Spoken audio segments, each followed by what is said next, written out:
আসসালামু আলাইকুম প্রিয় দর্শক ও পাঠক, আমন্ত্রণ আমাদের প্রতিদিনের আয়োজন খবরের কাগজে।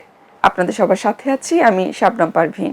শুরুতেই জানিয়ে দেব প্রধান শিরোনামগুলো। ইরানের বিস্ময়কর পাল্টা হামলা, নির্বাহী বিভাগকে অবজ্ঞা করা হয়েছে এনবিআর ভাঙার অধ্যাদেশে। যুক্তরাষ্ট্রের টর্পেডো হামলা, শ্রীলঙ্কা উপকূলে ইরানের জাহাজ ডুবিতে নিহত 87। ইরানের পরবর্তী নেতা খামেনি পুত্র, ইরানে গণ অভ্যুত্থান উস্কে দিতে কুর্দিদের অস্ত্র দিচ্ছে সিআইএ। ঢাকার প্রবেশদ্বারে ভোগান্তি, ঈদ যাত্রায় শঙ্কা। অগ্নিঝরা মার্চ, ৭১-এর ৫ মার্চ উত্তাল জনপদে অসহযোগের ঢেউ। চলছে পবিত্র রমজান মাস, রোজা যেভাবে হৃদরোগের উপকার করে। অফিস খোলেনি, অপেক্ষায় ভূমি প্রতিমন্ত্রী, কর্মকর্তা এলেন ১ ঘন্টা পর। সাংবাদিকদের পররাষ্ট্রমন্ত্রী বলেন, যুক্তরাষ্ট্রে বসবাসরত অবৈধ বাংলাদেশিদের সম্মানের সঙ্গে ফেরানো হবে। ইবি শিক্ষিকাকে হত্যার পর আত্মহত্যার চেষ্টা কর্মচারীর। চলে যাচ্ছে তৃতীয় পাতায়। পুলিশের শীর্ষ পর্যায়ের ৩ কর্মকর্তার রদবদল। ঢাকা সহ ৬ সিটিতে প্রশাসক নিয়োগের বৈধতা নিয়ে রিট।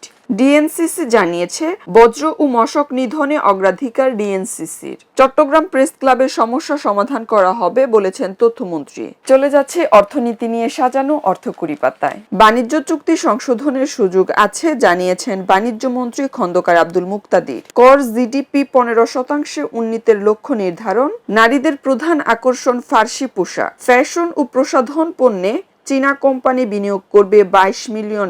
টানা ৪ দিন পর সোনার দাম কমেছে। চলে যাচ্ছি রং পাতায়। রং পাতা শুরুর দিকেই রয়েছে বৃষ্টির প্রতীক্ষায় সবাই। সহশিল্পীকে মারধর করে বিতর্কে Tanjin Tisha. Hollywood king Bruce Campbell ক্যান্সারে আক্রান্ত। শিল্পীদের রেষারেষি দ্বন্দ্বে অভিনয় শিল্পী সঙ্গের নির্দেশনা। যে গানের মাঝে ডুবে থাকেন শাপলা। এছাড়াও রং পাতা শেষের দিকে রয়েছে ট্রোলিং এ ক্ষুব্ধ জাহ্নবী। চলে যাচ্ছি বিশ্বগ্রাম পাতায়। ইরানি জাহাজ থেকে ৩০ জনকে উদ্ধার করলো শ্রীলঙ্কা। ইরানে হামলা আপত্তি জানালো রাশিয়া ও চীন। অস্ত্র সংকট, বৈঠকে বসেছে হোয়াইট হাউস।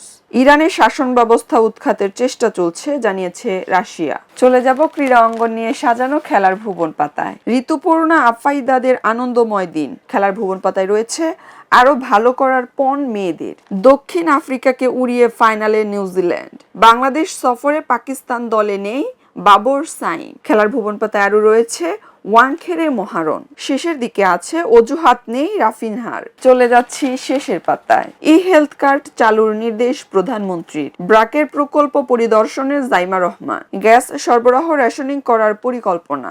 অভ্যুত্থান পরবর্তী নির্বাচন আজ। নেপালের প্রধানমন্ত্রী কে হচ্ছেন? পেঁয়াজের ভান্ডারে হাহাকার, ২ সপ্তাহে দাম নামলো অর্ধেকে। লোকসানে দিশেহারা পাবনার চাষিরা। সাংবাদিকদের রাষ্ট্রদূত বলেন, দীর্ঘমেয়াদে যুদ্ধ চালানোর সক্ষমতা ইরানের আছে। জীবনানন্দের চোখে দেখা বাঁটফুল, ফাল্গুনে তারই পুনর্জন্ম। প্রিয় দর্শক ও পাঠক, এই ছিল আমাদের আজকের আয়োজনে। পরবর্তী আয়োজন দেখার আমন্ত্রণ জানিয়ে এখানেই বিদায় নিচ্ছি। খবরের কাগজ, নিখাত, নির্ভীক, নিরপেক্ষ।